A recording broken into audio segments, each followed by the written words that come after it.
오늘은 은퇴 이후 안락한 노후를 꿈꾸며 고급 실버타운에 입주했다가 예상치 못한 현실에 부딪히고 결국 탈출을 선택한 한 어르신의 이야기입니다. 지금부터 그 생생한 경험담을 전해드립니다. 안녕하세요. 저는 윤재근이라고 합니다. 올해 73이고 중학교 음악교사로 일하다가 현재는 은퇴하고 혼자 살고 있습니다. 오늘 여러분께 제 이야기를 들려드리려고 합니다. 작년 겨울부터 올해 여름까지 약 10달 동안 고급 실버타운에서 살았던 경험 말이에요. 처음엔 천국인 줄 알았습니다. 하지만 저는 결국 뛰쳐나왔어요. 왜 그랬을까요? 먼저 제가 왜 실버타운을 선택하게 되었는지부터 말씀드릴게요. 2018년에 아내를 떠나보냈습니다. 그 후 7년 동안 혼자 살았어요. 여기 충남 아산의 이 집에서 말이죠. 자식이 둘이 있기는 하지만 모두 딸이어서 지금은 시집가서 행복하게 살고 있습니다. 큰딸이나 작은딸은 모두 효녀라 같이 살자고 하지만 저는 혼자 사는 게 더 편해서 가끔 외롭기도 하지만 음악도 듣고 동네 사람들과 같이 소일거리도 하면서 재미있게 지내고 있습니다. 아내와의 추억이 깃든 집이기도 하고 처음 학교로 부임하면서 장만한 첫 집이라 저한테는 소중한 장소이기 때문입니다. 혼자 산다고 해서 불편하진 않았어요. 아침에 일어나면 음악 틀어놓고 신문 읽고 손으로 밥 해먹고 저는 이런 생활이 좋았거든요. 하지만 딸 서연이는 걱정이 많았습니다. 작년 봄 서연이가 말하더군요. 아버지, 홀로 계시다 갑자기 아프시면 어떡해요? 저도 멀리 떨어져 있는데 혼자 계시니까 제가 너무 걱정이 돼서 말씀드려요. 다른 어른들도 실버타운 많이 알아보고 계시던데 아버지는 실버타운 어떠세요? 저도 솔직히 불안하긴 했어요. 나이가 들수록 몸이 예전 같지 않으니까요. 그래서 알아보기 시작했죠. 실버타운을. 요즘 실버타운들 정말 좋더라고요. 24시간 응급의료, 셰프 식당, 각종 문화, 프로그램까지 마치 호텔 같은 곳들이 많아요. 특히 제가 선택한 곳은 수도권 외곽의 고급 실버타운이었는데 정말 근사했어요. 헬스장, 수영장, 도서관, 공연장까지 없는 게 없더라고요. 입주 보증금이 1억 8천만 원, 매월 생활비와 식비로 150만 원 정도 들었는데 그 정도 가치는 충분히 있어 보였어요. 그런데 상담받을 때 한 가지 아쉬웠던 건 주방 전열기구를 가져갈 수 없다는 거였어요. 코디네이터가 말하더군요. 안전상 금지예요. 하지만 셰프 식당이 몇 끼니 준비해드려요. 그때 조금 아쉬웠지만 뭐 안전이 중요하니까 하고 넘어갔죠. 시집간 딸을 걱정시키고 싶지 않았어요. 딸을 안심시켜주고 저는 편함을 원했어요. 실버타운이 그 둘 다 해결해 줄 줄 알았거든요. 2024년 봄에 입주했는데 첫 달은 정말 근사했어요. 처음 들어갔을 때 로비를 보고 깜짝 놀랐어요. 마치 5성급 호텔 같더라고요. 반짝반짝 빛나는 대리석 바닥에 예쁜 조명들, 그리고 오리엔테이션을 받았는데 시설 투어가 정말 인상적이었어요. 헬스장 가서 운동기구들 보여주고 수영장에서는 아쿠아로빅 시간도 알려주고 도서관엔 책이 정말 많더라고요. 공연장에서는 주말마다 공연도 한다고 하고 저는 특히 합창단에 관심이 있었어요. 원래 음악교사였으니까요. 입주한 뒤에 실버타운 프로그램 중 합창단 프로그램에 처음 가게 되었어요. 같이 수업하는 분들하고 나이도 비슷해서 왠지 마음도 편하고 잘 왔구나 하고 생각했어요. 테너 파트로 들어갔는데 오랜만에 목소리 맞춰서 노래하니까 정말 좋더라고요. 교직에 있을 때 기억도 나고 그리고 사람들도 좋았어요. 특히 옆방에 살던 정부님 여사님은 정말 다정하셨어요. 원예 수업, 사군자 수업 같이 다니면서 이런저런 얘기 많이 했어요. 집에서 매일 혼자 적적했는데 이렇게 실버타운에 와서 사람들도 만나고 같이 수업도 하니 좋았어요. 그리고 무엇보다 식당 음식이 좋았어요. 셰프가 직접 요리해 주는데 정말 맛있더라고요. 한우 산적의 연어 스테이크. 집에서 혼자 해먹던 것과는 차원이 달랐어요. 그때 생각했어요. 오랜만에 먹는 누가 해주는 밥이라 그런지 더 맛있고 무엇보다 혼자 먹는 밥이 아니라 다 같이 모여서 먹으니 더 맛있었어요. 첫 달은 정말 천국 같았어요. 이런 곳에서 살 수 있다니. 딸한테도 전화해서 정말 좋다, 잘 골랐다 그랬거든요. 하지만 그 근사함이 오래 갈 것이라고 너무 쉽게 믿었어요. 문제는 2달째부터 시작됐어요. 아주 미묘하게 말이죠. 어느 날 아침 식당에 운동복 차림으로 갔는데 코디네이터가 와서 말하더라고요. 선생님, 식당 이용 시 복장 규정 준수 부탁드려요. 그때 처음 알았어요. 저녁 식사는 세미포멀 권장이래요. 집에서 편하게 지내다가 갑자기 옷 신경 써야 한다니. 그리고 또 하나 이상했던 건 프리미엄 라운지라는 곳이 있었어요. 항상 지나다니다가 어떤 곳인지 궁금했는데 산책 나온 김에 어떤 곳인지 보려고 들어가려고 하니까 보안 요원이 막더라고요. 죄송합니다.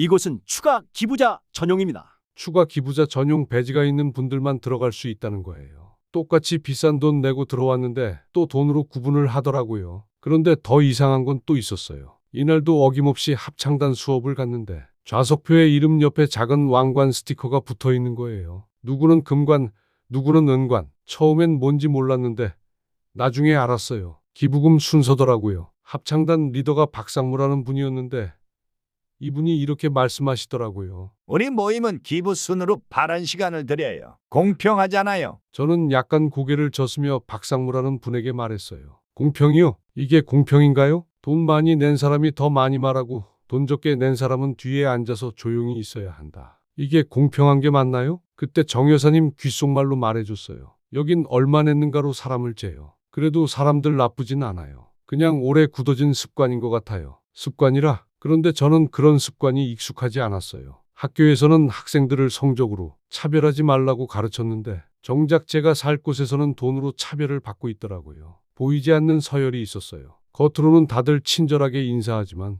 눈빛이 달랐어요. 허락을 구하는 눈빛이었달까요. 그때부터 뭔가 이상하다는 생각이 들기 시작했어요. 그런데 진짜 충격적인 일이 있었어요. 어느 날 밤 10시 40분쯤이었어요. 갑자기 복도에서 호출등이 깜빡이더라고요. 옆방 정 여사님이 가슴을 아파하셨거든요. 저도 너무 놀라서 어쩔 줄 몰라 하다가 간호 스테이션에 갔는데 오늘 당직인지 최 간호사님 혼자 계시더라고요. 그분이 무전기로 응급키트 B가 지하에서 아직 이러고 있는데 할머니는 계속 아파하시고 그래서 제가 직접 부에 신고했어요. 나중에 알고 보니 다행히 큰일은 아니었지만 그때 정말 무서웠어요. 최 간호사님이 죄송하다고 하시면서 설명해 주시더라고요. 야간에는 한 명이 세계동을 커버한다고. 매뉴얼상으론 문제가 없는데 현실적으로는 한계가 있다고. 24시간 케어라고 해놓고 이게 뭔가 싶었어요. 그래서 며칠 후에 입주자 간담회에서 말했어요. 저는 단호한 목소리로 코디네이터에게 말했어요. 야간 인력 충원이 필요합니다. 계약서상의 24시간 케어 문구도 현실에 맞게 재정비해야 해요. 코디네이터는 검토하겠습니다.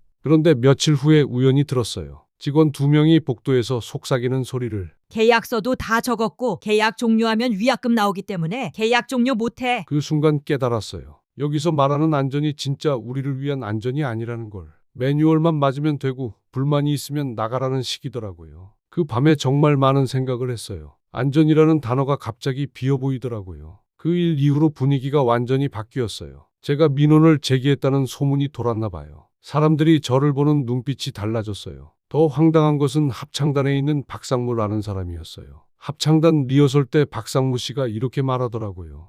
우리는 규칙을 사랑하는 분들이 모인 곳이죠. 질서가 있어야 품격도 유지되는 거 아닙니까? 저도 참을 수 없어서 말했어요. 저는 박상무를 보면서 단호하게 말했습니다. 질서가 싫은 게 아닙니다. 안전이 우선인데 여긴 그걸 개선하려는 의지가 없어서 말씀드린 것뿐입니다. 그랬더니 다들 조용해지더라고요. 어색한 분위기에서 연습이 끝났어요. 그리고 며칠 후엔 합창단 게시판에 익명 쪽지까지 붙었어요. 불만 많으시면 다른 곳을. 정말 기가 막혔어요. 그런데 더 안타까운 건 정 여사님이었어요. 어느 날 저녁에 가보니까 혼자 울고 계시더라고요. 주말마다 온다던 아들이 한 달에 한 번도 안 와요. 나 괜찮은 줄 알았는데 아닌가 봐요. 그때 정말 마음이 아팠어요. 정 여사님도 저도 결국 외로웠던 거예요. 가족들은 우리가 안전한 곳에 있으니까 안심하고 점점 발걸음이 뜸해지고 실버타운에 들어와서 안전해졌다고 하지만 정작 마음은 더 외로워지고 있었어요. 사람이 사람을 지치게 하는 방식은 참 많더라고요. 무례보다 더 지독한 건 외면이에요. 아무도 대놓고 무례하지는 않았어요. 다들 정중했죠. 하지만 그 정중함 뒤에 차가운 무관심이 있었어요. 그렇게 버티다가 결국 결정을 내렸어요. 저는 혼잣말로 중얼거렸어요. 여기서 나가자. 어느 날 밤에 짐을 정리하면서 오래된 물건들을 꺼내봤어요. 작은 전기포트인데 사용 금지 스티커가 붙어 있더라고요. 입주할 때 가져왔는데 못 쓰게 했던 거예요. 이걸 보면서 깨달았어요. 여기서는 내가 있을 곳이 아니었구나. 제가 좋아하는 것들, 제 방식대로 하고 싶은 것들을 하나하나 포기하면서 살고 있었던 거예요. 다음 날 바로 관리사무소에 갔어요. 결연한 표정으로 관리사무소 코디네이터에게 물었어요. 퇴소하려고 하는데 위약금이 얼마입니까? 코디네이터가 놀라면서 선생님, 재계약 안내부터 하더라고요. 그런데 저는 마음이 이미 정해져 있었어요. 나는 내가 나인 삶으로 돌아가겠습니다. 위약금이 만만치 않았어요. 하지만 그것보다 더 큰 걸 잃고 있다는 생각이 들었거든요. 2024년 말 입주한 지 정확히 10개월 만에 나왔어요. 짐을 싸면서 정 여사님한테 인사를 드렸어요. 정 여사님, 저 떠나요. 정 여사님이 어디로요? 하시더라고요. 집으로요. 저는 제 집으로 돌아갈 겁니다. 그때 그분이 하신 말씀이 지금도 기억나요. 선생님은 집이 있으니까 좋겠어요. 저는 여기가 집인데 집 팔고 들어온 곳이라 저는 더 이상 갈 데가 없어요. 그 말씀을 들으니까 더 마음이 아프더라고요. 무거운 마음을 안고 짐을 싸서 10개월 만에 다시 내 집으로 돌아왔어요. 집으로 돌아오니까 정말 좋더라고요. 다시 제가 원하는 대로 살 수 있게 되었어요. 아침에 일어나서 콩나물국 끓이고 김치전 부치고 그 냄새가 집안에 퍼지면 아, 살아있구나 싶어요. 주방에서 서서 음악을 들으면서 요리하고 비 오는 날엔 창가에서 차 마시며 책 읽고 이런 게 저한테는 행복이에요. 그리고 마을 합창단에도 나가고 있어요. 여기는 나이도 다양해요. 할머니들, 아주머니들, 학생들까지 돈으로 서열이 정해지는 것도 아니고 그냥 같이 노래하고 웃고 이런 게 진짜 공동체 아닌가 싶어요. 10개월 동안 비싼 수업료를 냈지만 많은 걸 배웠어요. 저는 깨달았습니다. 실버타운 자체가 문제가 아니라 저와 맞지 않았다는 것을. 생활을 대신해주는 곳이 편한 분들에게는 그곳이 정말 천국일 거예요. 요리하기 싫어하고 혼자 있기 불안하고 각종 프로그램 참여하는 걸 좋아하시는 분들한테는 완벽한 곳이죠. 하지만 이제 와서 돌이켜보면 하지만 저는 제 손으로 삶을 움직일 때 행복한 사람이었어요. 거처는 취향이에요. 그리고 노후는 장소가 아니라 관계와 리듬이더라고요. 여러분이라면 어떤 선택을 하시겠어요? 구속된 실버타운 속의 안락함을 택할 건지 아니면 내가 직접 밥하고 마음대로 돌아다니고 자유로움을 택할 건지. 중요한 건 남들 기준이 아니라 내가 어떤 사람인지 아는 거예요. 저는 이제 알겠어요. 저는 콩나물국 끓이는 냄새, 김치전 지지는 소리, 라디오에서 나오는 음악, 이런 것들로 하루가 채워질 때 행복한 사람이라는 걸. 혹시 실버타운을 고려하고 계신 분들이 있다면 꼭 한 가지만 기억하세요. 노후 준비의 첫째는 돈이 아니라 나는 어떤 사람인가를 아는 거예요. 규칙이 주는 안정감을 좋아하시는 분인지, 자유가 주는 활력을 좋아하시는 분인지, 본인에게 맞는 균형을 찾으세요. 저는 서로 다른 나이대가 섞인 동네의 생활소음이 최고의 자양분이더라고요. 긴 이야기 들어주셔서 고맙습니다. 여러분도 본인만의 행복한 노후를 만들어 가시길 바라요.